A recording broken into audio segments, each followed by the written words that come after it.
Acts of willing cannot be free in the radical sense of being uncaused because they're realized in brain events, which are not supernatural. However, we can ask whether consciously willing to move or its neural realization really does cause the bodily movements that it is subjectively felt to cause. Given that conscious willing must itself be caused by previous neural events, under a physicalist worldview, we can ask whether or not the readiness potential is a signature of neural activity that is causal of willing and/or movement itself. That's an empirical question that the Libet experiments don't answer. My group and other groups have done further experiments using Libet-like paradigms in an effort to try to answer that question. While the discovery that consistent patterns of brain activity can precede conscious awareness of wanting to move is interesting, in one sense, it just had to be the case, since all brain events have to be caused by, though not necessarily deterministically caused by, preceding brain events. Libet made the very strong claim that preceding unconscious computations cause all human actions. He did this on the basis of an unsurprising finding, namely that conscious willing is preceded by brain activity in one tiny domain of human action, namely meaningless, repetitive, and inconsequential hand movements, and generalized this to the claim that the conscious feeling of willing is not the cause of any of our actions in any domain of human action or decision-making. That's a pretty brave and I think unfounded, even reckless overgeneralization. Just because something applies to repetitive and inconsequential hand movements does not mean that consciousness plays no role in the outcomes that follow our conscious deliberations concerning matters of consequence, such as whom to marry or where to go to college. Even if the readiness potential or the lateralized readiness potential begins before our earliest conscious awareness of wanting to move, the brain activity that gives rise to these event-related potentials may have no direct relationship with the conscious feeling of willing at all. Libet's finding simply shows that the average of these brain potentials begins before the average time of becoming aware of wanting to move. There's no evidence that the brain processes that precede the feeling of willing cause either the conscious feeling of willing or even cause the motor act. They might just be random events in the brain that lead later brain events to tip one way or the other. Or there might be non-random biases in us that can be picked up by EEG that are not the direct cause of a subsequent event. To make this point more clearly, let's consider a more recent experiment in the tradition of the Libet experiment that seems even more dire for free will. In an fMRI experiment by Haynes and colleagues, published in 2008, scientists were able to decode from brain data in frontal and parietal regions whether a subject would decide to move to the right or to the left up to 10 seconds before they actually moved. Their ability to predict was above chance performance, namely 50%, but was only barely so at about 60% in the seconds before the decision.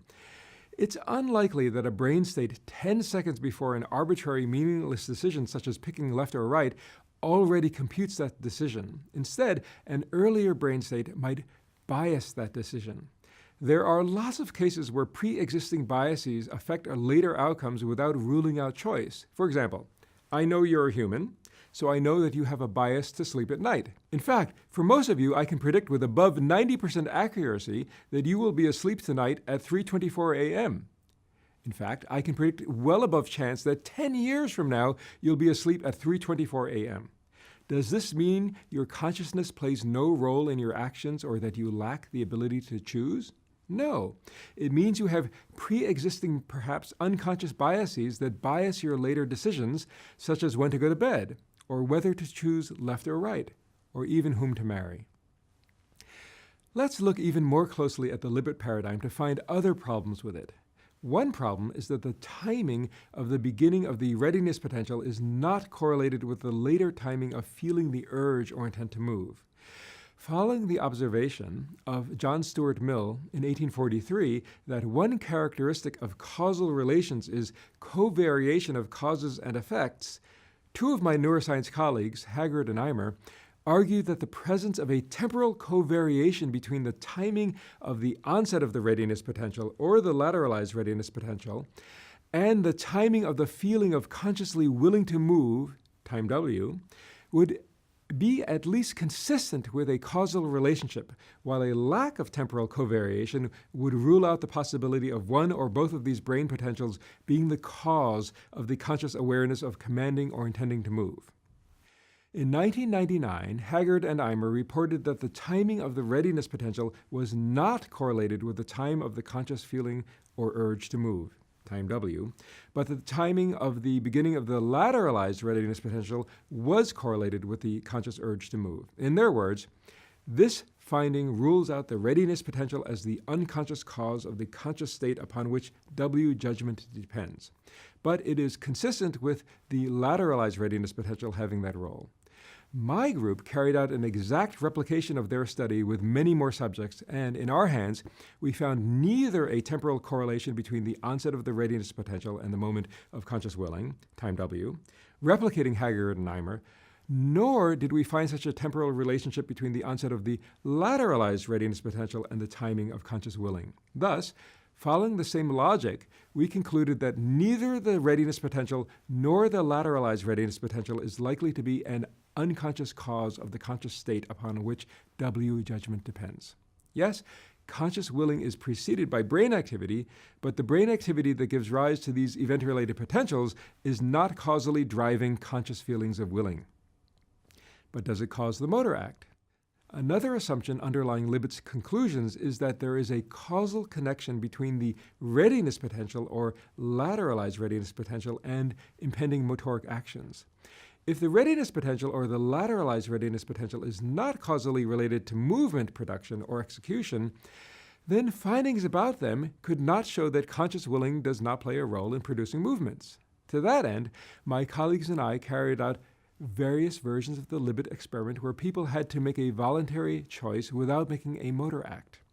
Without getting lost in the details of these experiments, which you can read about in the accompanying material, the results of our experiments suggest that the readiness potential does not reflect uniquely motor-related processes. Our data are consistent with other possible explanations for the readiness potential that suggest that it may instead reflect more domain-general activities, such as the buildup of anticipation or perhaps even spontaneous random fluctuations. Scherger and colleagues in 2012 published an account of the readiness potential according to which it's essentially an average of random activity that crosses a threshold just prior to movement, and it is the random crossing of this threshold that triggers the movement. On their account, the readiness potential is effectively an artifact of a random process that drifts to a threshold. When we average backward in time, only among those cases where the threshold was randomly crossed, it looks as if it is a non-random process that moves towards the threshold, as can be seen from this figure from their paper. If their account is correct, and finger movements in Libet-like scenarios are generated automatically upon the crossing of such a threshold, then neither our experiments nor those of Libet test for free will, because there would in fact be very little in the way of conscious willing occurring on each trial. Furthermore, Scherger and colleagues suggest that their model can explain why a feeling of willing is consistently reported just prior to the movement. According to their model, the crossing of the threshold represents a neural commitment to move now, and it is this event that subjects report as the feeling of willing to move at time W. Beginning at that point in time, the typical process of motor preparation and execution unfolds, accounting for the approximately 150 millisecond delay between time W and the movement. In this framework, the timing of the movement is not determined until the threshold is crossed. I think future work is needed to test the Scherger et al. Hypothesis more directly, but it would certainly be damning of the Libet paradigm if it turns out to be correct.